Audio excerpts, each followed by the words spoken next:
unsay trabaho sa Trinity sa atuang kaluwasan. Ang atong Dios isa lamang pero tulo ka persona. Unsay ilahang trabaho sa atuang kaluwasan? Unsay work sa God the Father, unsay work sa God the Son, unsay work sa God the Holy Spirit. Salamat sa Ginoo, naa kitay chapter sa Bible nga gahisgot sa simple nga order unsay work sa atuang Ginoo sa God the Father, sa Son, sa Holy Spirit sa atuang kaluwasan. Mao kana ang Ephesians chapter 1. Ingon sa Ephesians chapter 1 verse 3, Blessed be the God and Father of our Lord Jesus Christ, who hath blessed us with all spiritual blessings in heavenly places in Christ. Okay, mo kaning works sa Father, ha? Verse 4, According as He hath chosen us in Him before the foundation of the world, that we should be holy and without blame before Him in love. Now, ang works sa God the Father is mo kini ang pag-elect. Ang pag-elect or ang pag-select. Siya ang ga-select sa mga tao kung kinsa ang iyahang mahimo nga anak. Ingon pa sa verse 5, Having predestinated us or elected us unto the adoption of children by Jesus Christ to Himself according to the good pleasure of His will. Matod pa, gipili kita niya para mahimong mga anak niya, pinaagi kang Kristo Jesus. Ngadto sa iyang kaugalingon, pinaagi or pinasubay sa iyahang kababuton. Now, so salamat sa Ginoo ba kay giselect kita sa Ginoo. Mao kanang work sa God the Father, ha? Now, kano sa kita niya gipili? Ingon ang pulong sa Ginoo, according as He hath chosen us in Him before the foundation of the world. Meaning, sa wala pa buhata ang kalibutan, sa wala pa si Satan, sa wala pa ang mga angels, sa wala pa tanan, ang Godhead lang, ang Trinity lang ang naa. Nagpili ng Ginoo kanimo para mahimong iyahang anak. Now, unsay gibasihan sa Ginoo? Unsay gibasihan sa Ginoo sa pagpili? Matod pa sa verse 5, having predestinated us or elected us unto adoption of children by Jesus Christ to Himself according to the good pleasure of His will. Gipili kita sa Ginoo, pinasubay sa iyahang kabubuton. Dili sa kung unsa iyahang nakita kanato sa future, kundi sa kung unsa iyahang purpose o pagbuot. Ingon pa sa Romans 9:11. Romans 9:11, paspas lang ni. Romans 9:11. Ingon ang pulong sa Ginoo mahitungod kang Esau o kang Jacob. For the children being not yet born, neither having done any good or evil, wala pa'y nabuhat nga maayo dautan, wala pa sila matao, that the purpose of God according to the election might stand, not of works, but of Him that calleth. Para matuman ang katuyuan sa iyahang pagpili, dili pinaagi sa buhat nga maayo, kundi dili pinaagi sa iyahang pagtawag. Pinagi kaniya nga nagtawag. Mao ni pagpili, the elder shall serve the younger. Jacob have I loved, but Esau have I hated. Now, gipili sa Ginoo si Jacob kaysa kang Esau, though wala pa'y nabuhat nga maayo dautan si Jacob.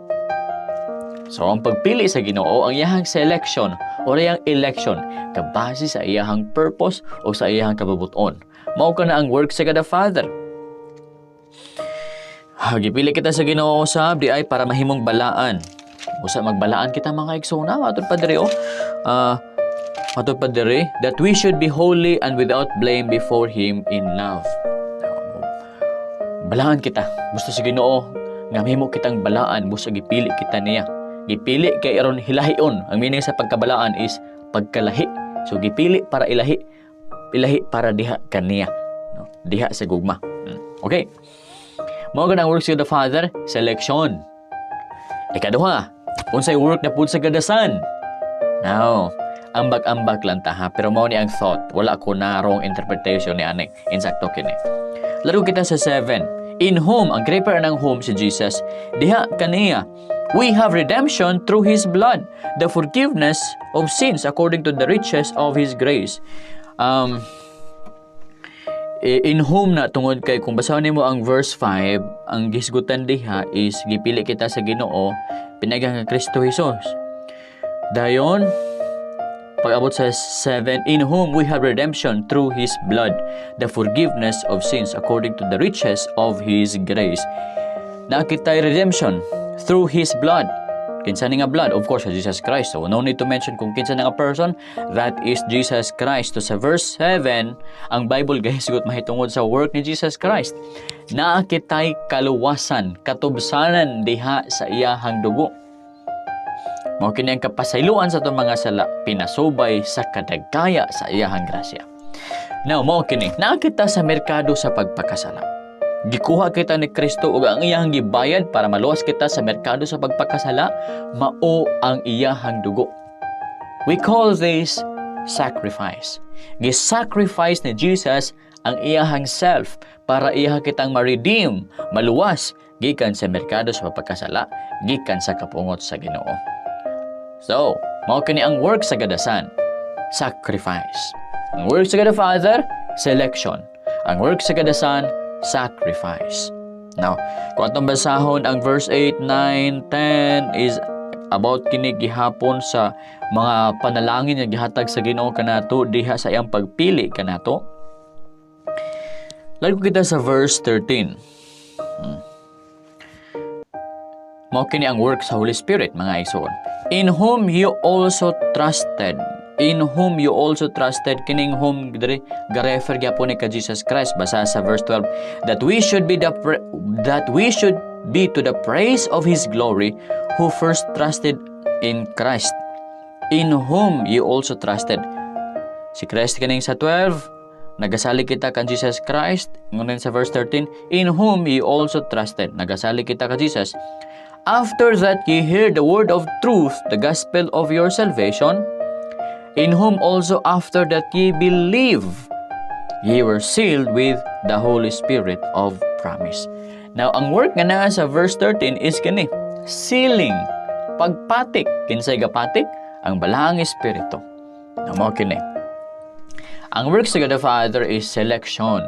Ang work sa God the Son is sacrifice para mapalit kita. Then ang work sa Holy Spirit is seal, siyang tig-seal kanato. Timaan nga kita iyahan na sa Ginoo. Mura ka ni mga igsoon bago yung nanay. Niadto kasi tindahan. Dayon, nakita nga mga produkto, lahi-lahi nga produkto. Karon, magpili ka kung unsay imuhang paliton. Pag, mao kini akong napilian. Pag humani mong pili, of course, imong gikuot ang imong kwarta sa bulsa ug imong gipalit. Nag-sacrifice ka para ma-redeem nimo ang imong pinili. Amo na ang work ni Jesus, di ba? Now, humani mong palit, of course, ibutan na sa counter, di ba? Tot. Of course, na resibo. O mo to ang silyo, bali. Silyo to, nga nagpasabot nga napalit na ang item nga imong gipili, nga imong gipalit. Pak, okay, ako anan ni. Ato sa security guard pagawas nimo pak naa nay silyo. Imuha ni, dili kinawat nimo. Nganuman, naa nay tatak. Ang tatak mo tong resibo. Timaan nga kamo, nga gatong item is iyahan na gid sa nagpalit. Mga igsuunan. Ingon ani usab ang work sa God the Father, God the Son, and God the Holy Spirit. Ang God the Father ga-select, ang God the Son ga-sacrifice para ma-redeem kaniya. Ang God the Holy Spirit mao ang ga-seal. Timailhan nga iyahan ang gika sa Ginoo. May iso na mautan ako. Kinsay na ni guro para maluwas ikaw? Kinsay na ni guro para maluwas ikaw? Ingon na ba na ni guro para maluwas ikaw gikan sa kapungot sa Ginoo gikan sa impyerno? Kita daw kuno. Pero may isunan, ang first nga na ni guro para maluwas kita, mao ang Dios. Siya ang nagpili, siya ang nagpalit, siya ang nagpatik. Gipatikan ka matud pa sa Ephesians 4:30. And grieve not the Holy Spirit of God, whereby ye are sealed unto the day of redemption. Gisiliyohan kita. Ngadto or alang sa adlaw sa pagtubos, mao man ang pagbalik ni Jesus, second coming of the Lord Jesus Christ. No, pero paano kita gisiliyohan sa Balaang Espiritu? Ingon pa sa Ephesians 1:13. Ephesians 1:13. Diha kang Kristo nagasalig kita, human nga kita nakadungog sa maayong balita. Ang maayong balita mahitungod sa atong kaluwasan, in whom also after that ye believe, human kita motuo kang Jesus. Nakadungog ta, pagkatapos ni tuo ta, ingon sa Bible, ye were sealed with the Holy Spirit of promise. Gisiliuhan kita sa balaang Espiritu. Gisiliuhan kita. Matod pa sa verse 14, isip garantiya katong mga panalangin nga nasa langit, maato gayon. 14, which is the earnest of our inheritance, earnest or guarantee, or assurance, which is the earnest. Matod pa sa usa ka kuan wedding ring, mura kinig wedding ring or engagement ring, the engagement ring. Diba engagement ring is an assurance. Matod pa sa scholar, kining wording earnest, ga-picture kini og engagement ring nato sa Ginoo, which is the earnest of our inheritance until the redemption of the purchased possession unto the praise of His glory. So, usa kini ka assurance katong mga blessings nga nasa langit nga daghan kaayo. Ang gi-prepare sa Ginoo para kanato matuhagan. So, mga igsoon, mao kini kung gusto ka masiliwhan sa balaang nga espiritu, maminaw ka sa pulong sa Ginoo, ha? Pag na preacher about sa gospel, maminaw ka. Pagkatapos, mutuo ka. Humani magtuo, instantly maluwas ka. Ang balaang espiritu mosulod sa imong kasing-kasing, magbuhat og patik. Timailhan nga ikaw iyahan na sa Amahan, iyahan na ni Jesus, iyahan na sa Ginoo.